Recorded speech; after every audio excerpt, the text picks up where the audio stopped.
好啦，歡迎各位同學嚟到呢個數學 DSE 5級嘅系列啦。咁啊，今次咧想同大家教下呢一個三角形嗰啲中心點樣做嘅咁樣。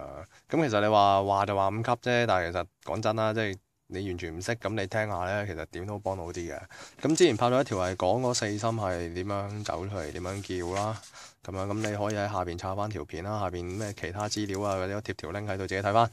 咁樣咁啊，今次主要係做下啲 sample 啦，咁改編自都唔知邊年嘅 past paper 啦，咁啊都幾好玩嘅，同埋有少少技巧都一定要教嘅。咩技巧呢？就係如果你有呢啲心呢，就我習慣呢，就係會，尤其是你如果你有讀 M2 讀 vector 嗰啲呢，一係搞下題目先。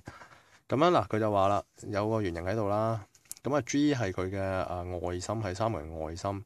即係 G 係呢個圓形嘅圓心啦，講咁多嘢，外接圓嘅圓心啦 ，G 係圓心啦。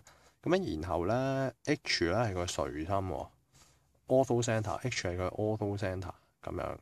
咁然後就一堆嘢啦，又延長又相交咁啦。咁樣然後咧佢就話BS 係佢直徑啦，BS 係佢直徑啦。咁然後粒聲都唔出嘅，粒聲都冇啊，唔該都冇聲，叫你揾 AH 係幾長？AH 同埋 SC。係要係平衡嘅，叫你證明呢兩個平衡咁樣。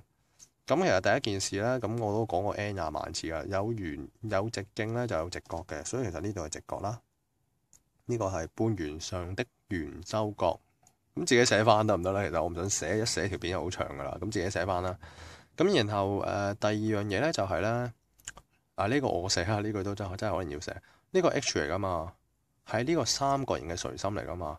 我咁樣篤穿佢嘅話咧，呢個垂心咁樣穿個垂心敲到呢度咧，垂心咩意思咧？即係我吉穿佢嘅話，呢一度一定要90度，一個我哋叫垂心性質。OK 啊，咁所以你第一件事你要寫咧 angle AOC 等於90度，係呢個係垂心性質，要寫喎呢個，同埋咁英文叫做 ortho center of triangle 啦，係傳俾你啊 ORTH ortho 啦。Center of triangle 啦，係嘛？咁樣然後呢個 angle 嘅 S 啱啱講咗啦，佢係半徑啊嘛，所以直徑所以係90度啦。BCS 都等於90度啦。我自己寫啦，半圓上的圓周角。咁所以呢兩隻夾埋180度咯。所以咧呢隻角加呢隻角 angle AOC 再加 angle 嘅 SCO 咧。SCO 就等於180度，所以佢咪平衡咯。所以呢個 AH 同 SC 咪平衡咯，收工得嘛？咁你記得寫翻係同旁內角互補 interior angle supplementary 啦。咁樣然後最難係呢個啊，其實成條數最難啦，呢啲圓形啊，成條數最難係第一個位啊，呢個 AS 啊 AS 同埋呢個 HC 咁樣。咁頭先講過啊啫，做呢啲圖形咧，尤其是你讀 M2 咧，讀 vector 咧，有一個技巧一定要知嘅。你見親呢啲心咧，你一定要吉爆佢嘅。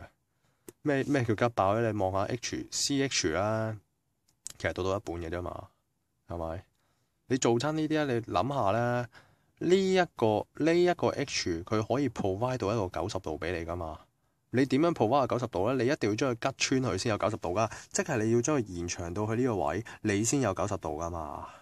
係最難呢個位啊！成條數最難就係你要將呢個吉穿佢，然後再俾90度。咁但係你記住啦，你見親呢啲心咧，你最好吉爆佢，吉穿佢，吉到佢穿咗咧，咁你先至用到佢個性質噶嘛。所以呢個90度，然後你再睇直徑，你有直徑呢度都係90度，然後你咪好似頭先咁樣再做一次咯。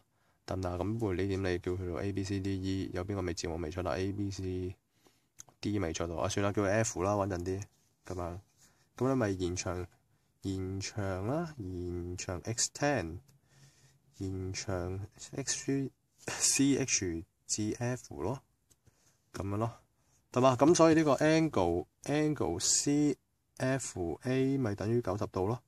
係咪又係垂心性質啦？係咪？跟住然後呢個 AS 啦，BAS angle BAS 又係90度咯。咁呢個就係半圓上的圓周角咯，自己寫咯。咁所以兩個加埋180度，所以佢又平衡咯，就係咁嘅啫。咁所以最難係呢個位咯，最難係呢個位，呢個位咁樣。咁樣然後咧叫你證明 AH 等於兩個 GR 啦。嗱，咁你諗下啦，呢條線同呢條線有平衡，呢條線又同呢條線平衡，即係佢係平衡四邊形咧，係咪？佢係平衡四邊形啦，即係 AH 等於 SC 啦，係咪？咁然後你再睇下喎，呢個係個圓心嚟噶嘛？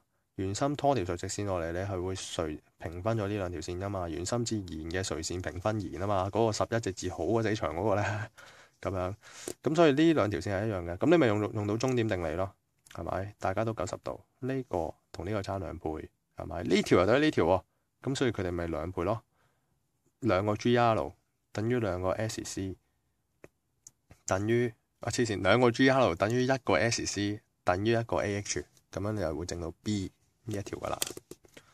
咁講得急啲啊，因為講太長啦，我驚就太辛苦啦，大家聽得辛苦又唔係咁好啦。